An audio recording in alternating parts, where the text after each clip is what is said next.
Le corps humain est constitué de millions de cellules dont les formes, les tailles et les fonctions sont très diverses. Les cellules sont les structures de base de tous les tissus présents dans l'organisme. Dans un tissu sain, de nouvelles cellules sont créées au cours d'un processus de division cellulaire appelé mitose. Lorsque la cellule est trop vieille, elle s'autodétruit et meurt au cours d'un processus appelé apoptose. Un équilibre fragile existe donc entre le nombre de nouvelles cellules créées et le nombre de cellules qui disparaissent chaque jour. Lorsqu'un cancer se développe, cet équilibre s'en trouve rompu et les cellules commencent à se développer de manière anarchique. Ce déséquilibre peut être dû soit à une croissance cellulaire anarchique, soit à la perte de la capacité de la cellule à s'autodétruire, ce qui entraîne la formation d'une masse de cellules appelée tumeur.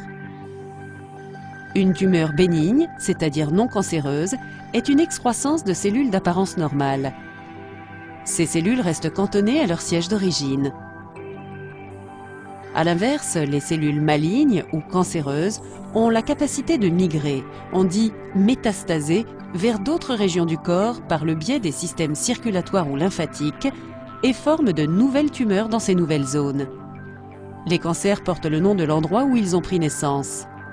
Cette zone est appelée site primaire. Lorsqu'un cancer du poumon se propage vers le cerveau, la tumeur cérébrale est considérée comme une métastase du cancer pulmonaire et non comme un cancer du cerveau. On dit que la tumeur cérébrale est le site secondaire du cancer.